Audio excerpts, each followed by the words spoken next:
ومريم ابنة عمران التي أحسنت فرجها فنفخنا فيه من روحنا وصدقت بكلمات ربها وكتبه وكانت من القانتين صدق اللہ العظیم۔ ترجمہ: اے ایمان والو، اللہ کی طرف ایسی توبہ کرو جو آگے کو نصیحت ہو جائے۔ قریب ہے تمہارا رب تمہاری برائیاں تم سے اتار دے اور تمہیں باغوں میں لے جائے جن کے نیچے نہریں بہیں۔ جس دن اللہ رسوا نہ کرے گا نبی اور ان کے ساتھ کے ایمان والوں کو، ان کا نور دوڑتا ہوگا ان کے آگے اور ان کے داہنے۔ عرض کریں گے اے ہمارے رب، ہمارے لیے ہمارا نور پورا کر دے اور ہمیں بخش دے، بے شک تجھے ہر چیز پر قدرت ہے۔ اے غیب بتانے والے نبی، کافروں پر اور منافقوں پر جہاد کرو اور ان پر سختی فرماؤ اور ان کا ٹھکانہ جہنم ہے اور کیا ہی برا انجام۔ اللہ کافروں کی مثال دیتا ہے۔ نوح کی عورت اور لوط کی عورت، وہ ہمارے بندوں میں دو سزاوار لائق کے قرب بندوں کے نکاح میں تھیں۔ پھر انہوں نے ان سے دغا کی تو وہ اللہ کے سامنے انہیں کچھ کام نہ آئے اور فرما دیا گیا کہ تم دونوں عورتیں جہنم میں جاؤ جانے والوں کے ساتھ۔ اور اللہ مسلمانوں کی مثال بیان فرماتا ہے۔ فرعون کی بیوی جب اس نے عرض کی اے میرے رب، میرے لیے اپنے پاس جنت میں گھر بنا اور مجھے فرعون اور اس کے کام سے نجات دے اور مجھے ظالم لوگوں سے نجات بخش۔ اور عمران کی بیٹی مریم جس نے اپنی پارسائی کی حفاظت کی تو ہم نے اس میں اپنی طرف کی روح پھونکی اور اس نے اپنے رب کی باتوں اور اس کی کتابوں کی تصدیق کی اور فرما مرداروں میں ہوئی۔ معزز ناظرین، یہاں تک اس کا ترجمہ اختتام پذیر ہوا۔ اب اس کی تفسیر تسلسل سے ایک آیت پہلے سے اس کی تفسیر شروع کرتے ہیں۔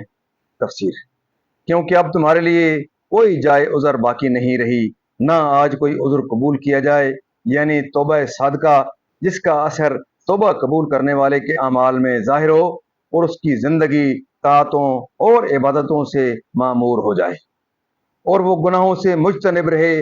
حضرت عمر رضی اللہ تعالیٰ عنہ نے ایک دوسرے اصحاب نے فرمایا، توبہ نصوح وہ ہے کہ توبہ کے بعد آدمی پھر گناہ کی طرف نہ لوٹے، جیسا کہ نکلا ہوا دودھ پھر تھن میں واپس نہیں ہوتا۔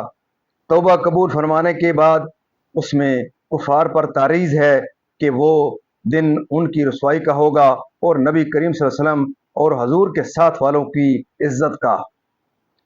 صراط پر اور جب مومنین دیکھیں گے کہ منافقوں کا نور بجھ گیا، یعنی اس کو باقی رکھ کر دخول جنت تک باقی رہے، تلوار سے، قول غیظ اور واعظ بلیغ اور حجت قوی سے، اس بات میں کہ ان کے کفر اور مومنین کی عداوت کیا جائے گا اور اس کفر و عداوت کے ہوتے ہوئے ان کا نسب اور مومنین و مقربین کے ساتھ ان کی قرابت و رشتہ داری انہیں کچھ نفع نہ دے گی۔ دین میں کفر اختیار کیا۔ حضرت نوح کی عورت واحلہ اپنی قوم سے حضرت نوح علیہ السلام کی نسبت کہتی تھی کہ وہ مجنون ہیں، اور حضرت لوط علیہ السلام کی عورت وائلہ اپنا نفاق چھپاتی تھی اور جو مہمان کے یہاں آتے تھے آگ جلا کر اپنی قوم کو ان کے آنے سے خبردار کرتی تھی، ان سے وقت موت یا روز قیامت اور تعبیر صیغہ ماضی سے، یعنی کہ بلحاظ تحقیق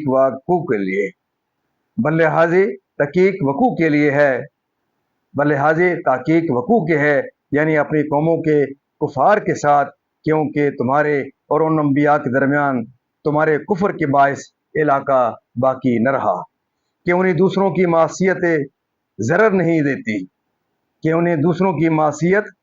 دیتی، جن کا نام آسیہ بنت مزاحم ہے، جبکہ حضرت موسیٰ علیہ السلام نے جادوگروں کو مغلوب کیا تو یہ آسیہ آپ پر ایمان لے آئیں۔ فرعون کو خبر ہوئی تو اس نے ان پر سخت عذاب کیے، انہیں چومیخا کیا اور بھاری چکی سینہ پر رکھی اور دھوپ میں ڈال دیا۔ جب فرعونی ان کے پاس سے ہٹتے تو فرشتے ان پر سایہ کرتے۔ اللہ تعالیٰ نے ان کا مکان جو جنت میں ہے ان پر ظاہر فرمایا، اور اس کی مسرت میں فرعون کی سختیوں کی شدت ان پر سہل ہو گئی۔ فرعون کے کام سے یا اس کا شرک و کفر و ظلم مراد ہے یا اس کا قرب، یعنی فرعون کے دین والوں سے۔ چنانچہ یہ دعا ان کی قبول ہوئی اور اللہ تعالیٰ نے ان کی روح قبض فرمائی، اور ابن کیسان نے کہا کہ وہ زندہ اٹھا کر جنت میں داخل کی گئیں۔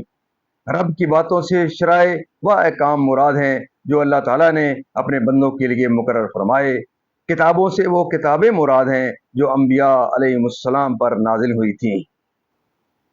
مزید ناظرین، اللہ تعالیٰ کے فضل و کرم سے آج تک کی تلاوت، ترجمہ، تفسیر اور اس کے شان نزول اختتام پذیر ہوا۔ اسی کے ساتھ ہمارا پارہ نمبر 28 بھی اس کی تلاوت، ترجمہ اور تفسیر اس کی اختتام پذیر ہوئی۔ انشاءاللہ کل سے پارہ نمبر 29 کو ہم سٹارٹ کریں گے۔ اللہ تعالیٰ کے دربار کے اندر اس کلام مقدس کے صدقے حضور پاک صلی اللہ علیہ وسلم کی ذات و برکات کے صدقے دعا کرتے ہیں کہ اللہ تعالیٰ میں قرآن پاک پڑھنے، قرآن پاک کو سمجھ کر اس کے احکامات کے مطابق حضور پاک صلی اللہ علیہ وسلم کے پاک سیرت کے مطابق اور صحابہ کرام کے نقش قدم کی اوپر اللہ تعالیٰ میں چلنے کی توفیق عطا فرمائے۔ اللہ تعالیٰ تمام پریشانیاں دور فرمائے، تمام بیمار کو شفائے کاملہ عطا فرمائے، تمام مرحومین کو جنت الفردوس میں اعلیٰ بالا مقام عطا فرمائے۔